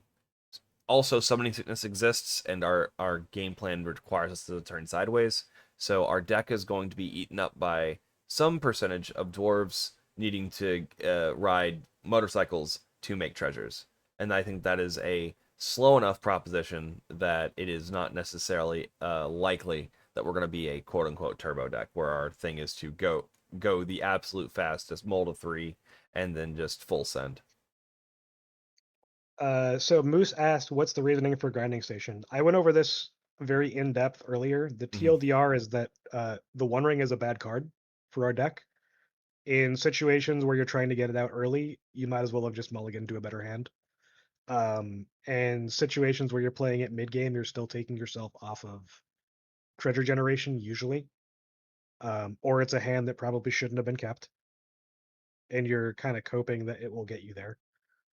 And then primarily the One Ring was used to have answers for an opponent's Grafdigger's Cage, Mm-hmm. and Grinding Station allows you to win under an opponent's Grafdigger's Cage, as long as it's not the last turn of the game, which is something I've only experienced twice in 3 years. Yep. Where I need to find a win immediately. Because you are able to exile their libraries with Clock, Grinding Station, and Unlicensors. And then as long as you have Torpor Orb and stuff, you're good to just say, okay, go to your turns, you draw cards, I win the game. Mamber is still a little bit too slow. Yep. I'll say that it doesn't do enough at 0 where I want it to be clunky at the times I want to power out Magda in a single dwarf. Like I think that Rite of Flame is better. Oh yeah, I agree 100%. If you are playing Rite of Flame and you're playing other things, because of the legendary density that we do have now, I think that Mamber is a fine add. The problem is I don't think that there's anything I would cut for it. Yeah. If you want to remove Relic of Legends for Mamber, like that's feasible. But Relic of Legends is better in the mid game when Magda exists, because it makes you a treasure in addition to the mana plus another mana. And we have a decent. Oh, sorry, God. The only time that Mamber is really good, Mox Amber. The only time that Mox Amber is any good is specifically when you go Magda turn 2, Mox Amber into a 1-drop dwarf. So it's like 1-drop dwarf, Magda, Mamber, 1-drop dwarf. And that's not super common. So I think its average is decent, right? But it doesn't help me at the time I want this 0-drop thing to do a thing, right? And other like 2 and 3 drop accelerating pieces just feel like they deserve the spot more. Agreed.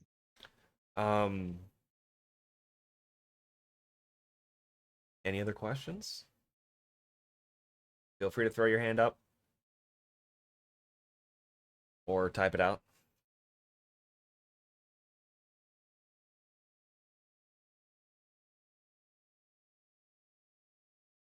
All right. Overall, I think I'm happy with, what this set has facilitated for changes. I've wanted to remove the One Ring from the Magdanomicon for a while now. Oh yeah. And this just kind of puts the nail in the coffin. Yep. It sucks because it's $100 card, but go sell it. That's not my problem. Unless you're gonna go play Shorekai. or a Derevi or whatever. Yeah, I'm sorry, I hate Bant. I don't I don't like bad colors with blue attached. Kroger's Oh, a fine swap for adaptive. yeah. I mean, I would find room for Troger and Guild Artisan. Oh, Blue Magda is totally different, or sorry, Blue Magda is a different story. I appreciate it. Um, our Aussie buddy is one of the server mods over there, and he does a great job. Shoutouts to Grim Fandango. Yeah. You're currently trying to learn the deck that just RNGs into its win on first turn. That it's or first attempt. What's that? Gerber is trying to learn Ong at the Crossroads. Oh yeah, that's an interesting one for sure. It's just Bant Garuda that has slightly better odds.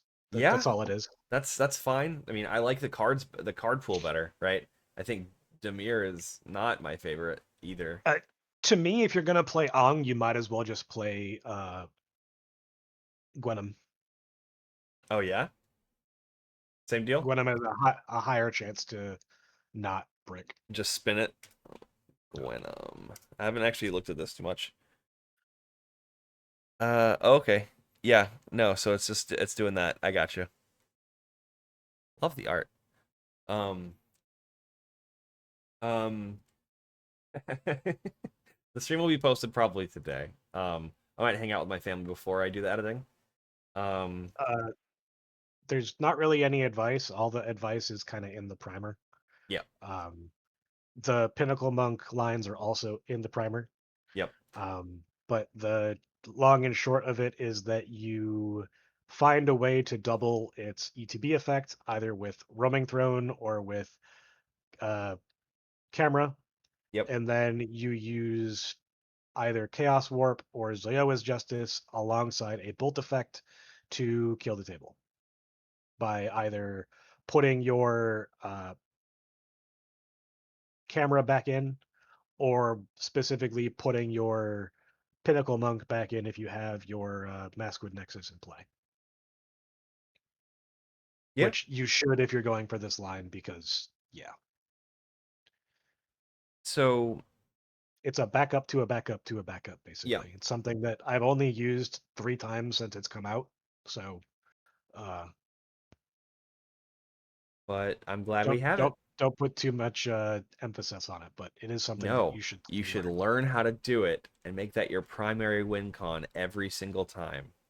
Until you know how to do it. Until you know how to do it. Yeah, I mean, that's actually I'll jump back into a question if anyone has them, but I don't want to sit here just waiting for a couple to plop in.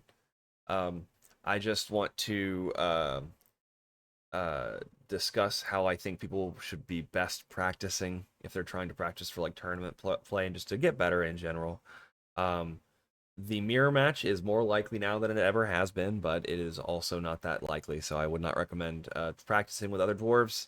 It makes some pretty scuffed game states that only a Magda mirror match can really contend with, and it's wonky. So I wouldn't recommend that. I recommend playing with a Magda, 2 meta decks, so that's two helpings of slop, and then I guess I don't know, a Tolly or something. Both Russ and I have very high win rates against other Magda pilots. Yeah, because you're better at the text than the Magda pilot. That's how it works. Yeah, or if you know how to talk about Magda better than the other guy, you can make that other Magda look like the bad guy. I love that because I'm not a very good pilot, but I can talk some game.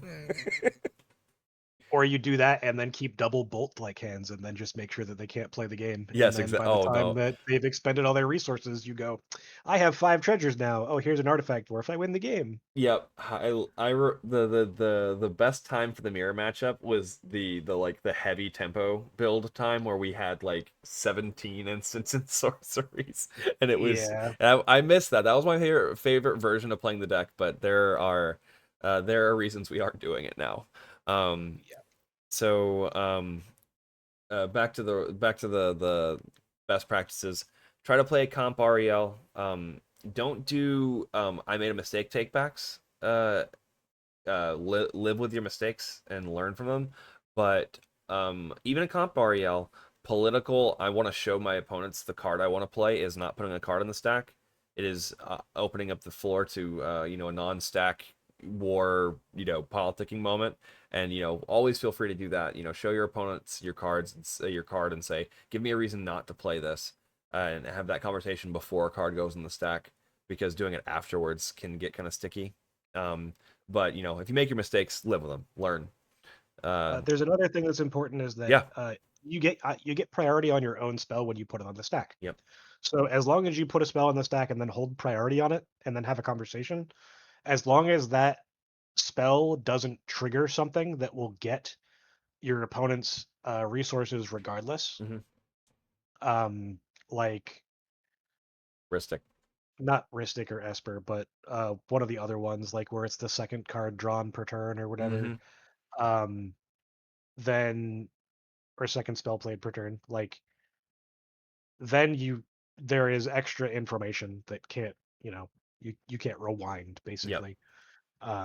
So either show the card and then talk about it, or put it on the stack, hold priority, and then talk about it based on game state. Yeah. Yeah, it depends on how you want to, let's say, position yourself, whether I am going to do this and you guys are going to talk me out of it, versus I'm coming to the table expecting you to tell me not to, so let's talk about that. And there's different Right. there's different like political stances with that. Right. And there's value to both of those Yes. situations as well, forcing things to be like, okay, I know you're not going to like this, but I'm going to do it anyway, and we can talk about it. Versus, you're not going to really want this to happen, so let's talk about it. And Yep. It's they have different strengths and weaknesses. Yep. So The other important thing is make people use their interaction. If you are ever put into a situation where someone has removal and they're like, I'm going to ask you to go get something else with your Magda, part of that deal should be that that removal spell is no longer able to be held over your head. Otherwise, you're going to lose that game anyway. Yep. So, yeah. I mean, I'm of the opinion if someone's asking me to show them my deck and pick a card, they're gonna show me their hand, at the bare minimum. Then we're gonna talk about how they're gonna use their hand. Because if they're gonna make me use my deck, I'm gonna use their hand. That's like the because they've basically taken 95 cards away from me by making me use my stuff protectively for like the good of the table.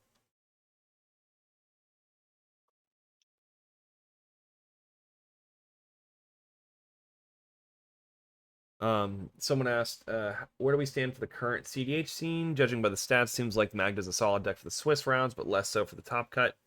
Show said it earlier, but I think it's pretty fair to say that a lot of the better Magda pilots live in smaller areas and don't travel for big tournaments. And that means that their top 50s, they're crushing their locals, but they're not necessarily traveling to the big meccas of cEDH to play like 60 plus tournaments. The conversion is fine. The conversion is slightly above average for the fringe decks, and slightly below average for like the slop decks. Somewhere in the 20 to 23 range is totally fine, and it'll be plus or minus some luck and player skill, and unfortunately a decent amount of politicking. Like I think outside of like mechanical competency and building for the meta you're in, like there's just so many soft skills that Magda requires that it's a good deck. It is not an easy deck to do well with, right? And that's that is always a problem with these decks that don't just outvalue your opponents for you, right? The biggest issue in top 16 is it also depends on the strong players in your meta and the type of decks that they play. Yeah. So, like, as an example, in my personal meta, there are some very strong players that play a lot of mid-range decks that do have enough answers to Magda, where two players at the table can just be like, we're agreeing to make sure Magda can't play the game, right? Yep. Before we do anything else. And that's pretty common, at least against me.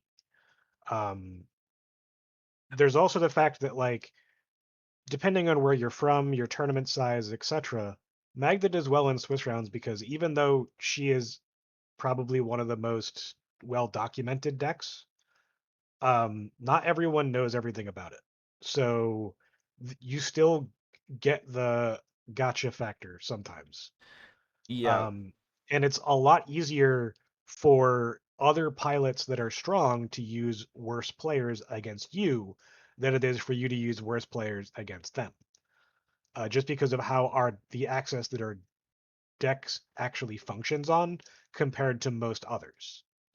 So it's very easy to leverage players against us compared to leveraging players or leveraging us against other players, which makes it so that top 16 can be a lot more difficult just based off of the type of players that you're going to see. But it's still very doable, especially if you do well in Swiss and get, first seat, second seat in your top 10, top 16 game. Mm-hmm. Um, Seat position matters a lot. Magda in fourth seat is not, you know, the running favorite to win the pod, Right. but While folks are no problem. Oh yeah, I think it's a consistent deck because we're one of the decks, one of the only decks that like really um lives that rule of eights, you know?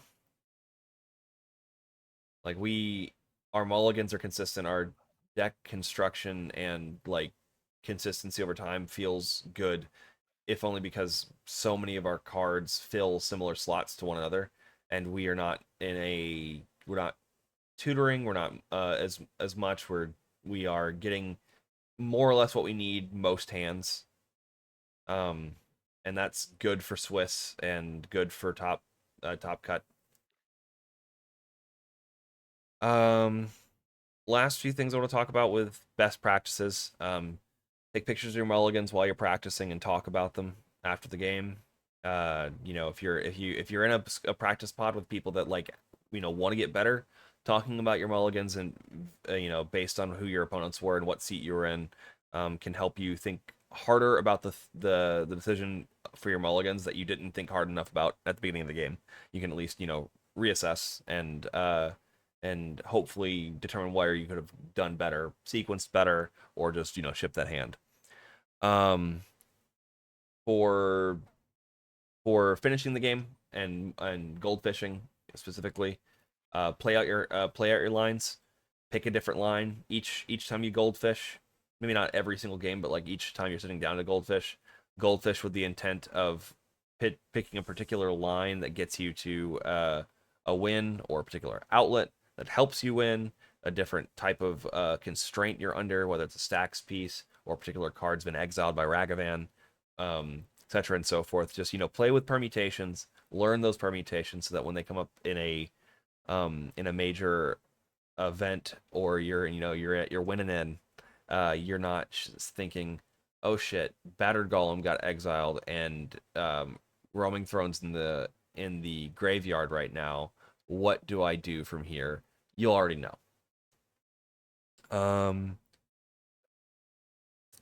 That's really all I got. You know, same. practice, practice, practice. Anything else from you, Show? No, I think that's pretty much it. I mean, just Magda does have some problems, obviously, but if you put enough time and effort into learning the deck, getting better at politics, and all that stuff, it'll pay off. Oh yeah. The I will say that I think that of any deck in the format, arguably we require the most deck knowledge to politic properly, because people don't want us to exist to begin with. We are the most oppressed minority. The amount of games that I've played where someone at the beginning of the game literally goes, I don't care if I win this game, I just don't want Magda to win this game, Right. is higher than I would like. Yeah, unironically, Magda brings out the Monopoly / Smash Brothers brain from people. Like, they go straight up. Okay, we are in fun pods playing bracket 3, and I really hate that fucking commander. So you gotta be better. You have to be better than their hate, friends. You gotta rise above it through game knowledge and mind control. uh, but Talking is your best asset. So if you are a very quiet player, that is the thing that you should focus on getting better at more yep, than just the deck itself. yep. Something something speak friend and enter the top pod. Bella. Mello. Yeah. Oh man. Man, you know what's funny now that we have removed practically every old school combo that were related to the One Ring or counting cards. Um, my tokens are completely outdated. There's nothing useful on those. They're also completely legal. They are completely legal because they don't. Well, they were legal before. Don't say that in front of people. Uh, For those of you that don't know, there was a token that I had made for the server that had the server's QR code on it, and it also had on the front Professor Magda teaching you how to draw exactly the number of cards you want to draw with the One Ring, kind of sneakily with Dwarven runes, as like some reminder text as treasure tokens. So far that I know, no judge has ever called bullshit on that as an aid. Because it literally is just a log, you know? And logs are just math that exist, not like, it's not like a really reminder text, but yeah, we don't do that anymore because the One Ring hasn't been relevant to our deck in a long, long time. But yeah, that means I just need to get more specialized bling for this server, apparently. I guess so. I don't do that enough, right? This You is do it too much as is. This is your reminder, children, to go and sign up as a Dwarven merchant, so you will be pinged when there is bling to be had. I.e., Spinach just put up his Oin the Mighty signing bundle literally during this presentation. So if you want it, it's not expensive. The card's 15 cents. The signature's like $12. It's pretty decent. And with that, I think we're gonna call it for the day. Thank you guys so much. Magda was my first cEDH deck. It was really one of my first commander decks, and I love it. I even when I'm not playing it, I love it. I spend more time thinking about Magda and shiny bling for Magda than most people think about Magic the Gathering. So I love the community. I love the people. Love show here. Thank you all for being here and for showing up and for giving your positive energy and learning something.